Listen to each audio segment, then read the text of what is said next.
Yo, it's John from Noise Dosage Media, and I've got Serge and Danielle from Automb. I'm actually quite stoked about these guys because I saw them at the Bug Jar a few months ago, and they absolutely killed it. Thank you. What has been the most rewarding thing from being in Automb, and how has Automb made a positive impact on your lives, like individually? Well, the coolest thing was probably seeing all the feedback from all over the world about the album and how it, affected everybody so positively and everybody loves it. And, I mean, being in the band is definitely something very special. And I don't know, I've been doing band stuff pretty much half of my life at this point, and I just can't even imagine living without doing it. So I it's definitely brought a lot of positivity being in Autumn. Right. You always got a schedule, you know? For me, that was my thing. Like, I'd go to college and then on the weekends, like, I put all my energy into rehearsing. Exactly. Yep, that's pretty much exactly what I was doing. I'm graduating in May, so that's literally exactly what I was doing. So, what do you actually go to college for? For management, business management. I was going to take that course, actually. Yeah, it's good backup, I guess. So, how has it made a positive impact on your life, Danielle? That's like so hard. I think it was so special because it's my first band. And Oh, so, shoot. yeah, so having this much like positive feedback on my first band was just wild to me. People work for years to get to be like in a band that has this much positive feedback. So I'm just like super grateful for it. And it's just like such like it's awesome to me. Going into the new album, what was your main goal and what were you trying to do differently from your previous album? Well, I think the main goal was to make it darker and heavier, less, I guess, melodic in some ways. We just wanted to bring that like raw feel of black metal from the 90s. Yeah, you guys definitely do that. Yeah, and we just, I don't know, just wanted to make the songs more aggressive, like have less slower parts, more just, blast beats and just like, bashing of your eardrums. I think the best way to describe black metal to people that don't listen to it is like, for me, it's just like a wall of noise that like, it just like takes me to like a different dimension. Like no other music does that for me. Yeah, I could see that.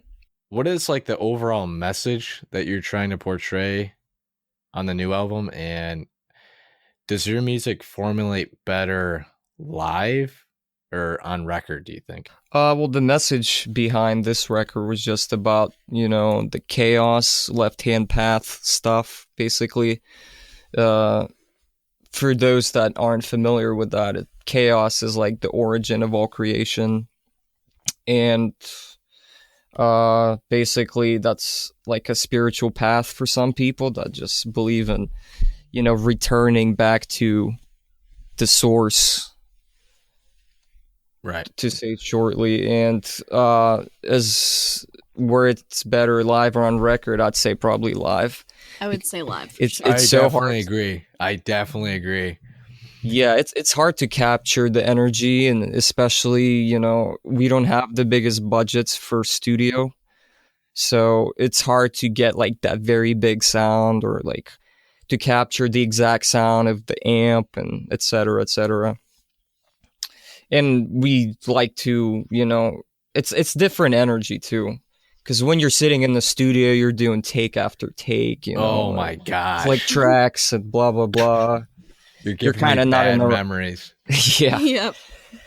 I actually recorded most of the guitar tracks just to a click track with no drums. So it was very painful. So the song Mourned, where was that filmed? That was filmed in Pittsburgh. It was basically this dude's studio, and he has like a nice backyard, which basically looks like a forest. Yeah. So we just filmed it in this backyard. Mostly. And then we did some of it at like a park down the street from us. Yeah, then there was also some like drone footage, which was like Yeah, that was sweet. We bought that. Yeah, We didn't film it. Oh yeah, stock footage. Man, it's all right. Yeah. Yeah. It still looked cool. I was like, yo, I want to travel there. Like, what the fuck am I doing in Rochester? Yeah, it made it seem like it was all in one area, but it was like 4 different areas. Yeah. Honestly, when I watched that music video and I listened to Blood Moon, like, you guys had me. Like, I didn't know you guys until that Bug Jar show, because I like literally go to every one. So, like, before the show, I don't like to watch too much, but yeah, I watched those 2 things and listened to the other song, and I was like, yo, I'm sold. Like, these right on. This is sick.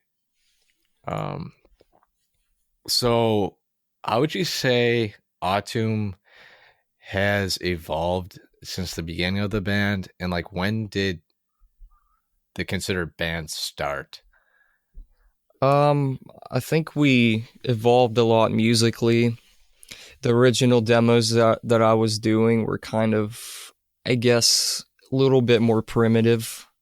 I just wanted to make somewhat basic black metal without putting a lot of like technicality into it. But I think over time the songwriting progressed, and I just wanted to make things more complicated. And then we got Scott from Morbid Angel to do the drums, and he made the drums way more technical than I originally wrote in the demos. So just basically he pushed it to be more technical, and I kind of had to catch up, with his technicality somewhat. Yeah, but that's a good thing, like, it pushes you to be a better musician. Yeah, having a good drummer is, like, I think, the key to success in a band. Like, if you have a fucking generic drummer, like, you're just gonna play power chords, like, I don't know. But yeah, we started, I think it was fall of 2017. So we were working like that winter of 17, 18, basically demoing the songs out. And we didn't even like play a single show or have a Facebook or anything. We just got a record deal, and then we just started from that point. And yeah, that's pretty much the start. So how does Automb physically and mentally stay prepared to play shows on tour? Like, constant back-to-back shows. I don't know, man. You just kind of get in the flow of it. Sleep. Yeah. I mean, it's very important. Yeah, we don't really get a lot of sleep on tour. It's probably the hardest thing. And our first tour that we did for Automb, it was very rough because it was summertime and we were trying to save money on hotels, so we were sleeping in the van, and it was like 90-something degrees out. Oh, God. Trying to find a spot to pull over and sleep, be like a truck stop. One time we parked like across from a cemetery, and just like any fucking place. Yeah. And then the next day you're like half dead trying to get back together, Yeah, drink some beers. Drink some beer. That's the energy. That's the key. Yeah. I'm drinking beer right now. Right on. That's Every the podcast, key. man. I'm saying. So on to that. So I noticed when I looked on your Facebook page, you're a former member of Necrophagia. Yeah. I love them. So yeah, like, what? Fuck yeah. Was there something that resonated with you more about black metal than death metal? Well, yeah, I mean, I've been more into black metal, I guess, always, because, like, I don't know, I'm European, so just a lot of those things made sense to me, the whole atmosphere of, the forests and mountains and the cold weather, and I don't know, just like the heritage side of things in black metal. It always made more sense for me personally. Right. And yeah, I mean, I'm originally from Ukraine, so there's a lot of like big bands, black metal bands from Ukraine that, helped shape the scene somewhat which For have sure. been very influential in that sense. So my favorite song is Blood Moon, and I think I asked you guys to play that at the Bug Jar by That's your right. drummer. Yeah, I do remember. Yeah, that was me. And we did. yeah, that was sick, man. I didn't think you'd do it, We but weren't going to that night. Yeah, But then we did just for you. just because you said that, we're like, all right, whatever, let's do I it. love, dude, that chorus is catchy. I love it. Sweet. Yeah, So- that's one of my favorites. Where was it recorded? You know, how was it written? Who wrote it? Just give me some more info on that. Basically, I write all the music. We have like a house studio where we basically track guitars, bass, vocals, and keys. And then Scott from Morbid, he has his own studio. And I think at the time of Esoterica, he was living in California somewhere. So he tracked basically drums and he mixed the record and mastered it. So it's Sweet. done in basically 2 different studios. Gotcha. So what is the tuning that you guys play on? It's B standard. Oh, shit. It's pretty Okay. low. I actually took that from Necrophagia because at the time when I was in the band, I was too lazy to set up another guitar for Automb, so I was just using the Necro guitars. And I wrote Blood Moon was the first song I wrote actually, and yeah, we just because of that we got stuck in that tuning. And then once Necro was done, I was just like, oh, whatever. I'm used to this tuning, so I guess we'll just stay. And the album was recorded, so it was pretty much Right. too late to switch. Yeah, primarily I stick to like drop A. Like I've been messing around with drop G, but like it depends on the mood I'm in, you know. Yeah, I mean, it's pretty heavy tunings. It's kind of hard to do anything heavy in like, D or standard. Right. Unless you're like a Kinda thrash grandpa metal band. tuning. Yeah. So I got 4 like super weird questions for you. Sweet.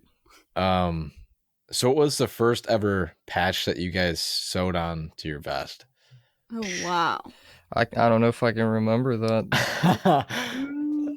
Maybe like Aussie or something, like when I was like 13 or 12. It's been a long time. I seriously don't know. Mine was either Marduk or Cannibal Corpse. I'm wearing Cannibal Corpse right now. Nice. Yes. So good. I love them. Fuck yeah. They're from Buffalo, so that's like my hometown. I got to represent. Yeah, we played in Buffalo as well. It was a great show. Yeah, and you guys played at Mohawk. If you could abolish any genre of music, what would it be and why? Oh, boy. You could go first. Did you say abolish? Yes. I mean, gone. Like, Probably country. I don't know. It's just the most annoying and obnoxious music to me, which is just all like just the same formula for every artist, every song. It's all the same. I mean, I guess you could say that about a lot of music, but to me, I don't know. It just sounds like the most shit. copy paste dog shit ever. Yeah. Yeah, I think Right. that's how I feel about like metalcore. oh, It's like the biggest disgrace ever. The genre of metal. But country's pretty good too. I'm like in the boat of like mumble rap, like super Oh yeah, that too. super like auto-tuned rap. Like I can't stand that. Yeah, that's pretty bad too. That was gonna be my second choice, for sure. Yeah, same. So if Automb had to play their like final show, what would be the last song that you guys would pick? Like what's the most important thing that you guys play? I would pick Ragnarok off the newest album. Is just a great closer, and I mean it's about the end of the world, so I think that would be very fitting. Yeah, I was gonna say the same thing. Sweet. All right, last question here. This is a good one. If you could paint a picture of Automb, what would it look like? That's interesting. I think if you ever seen the cover for Esoterica, I think that's what I would say. It's just like a forest, at night, full moon, a totem pole to some god, and just like, a pagan ritual. I think that would be the best picture for that. Yeah, I would say definitely something with like a dark forest, either in autumn or winter. Yeah, with a full moon for sure.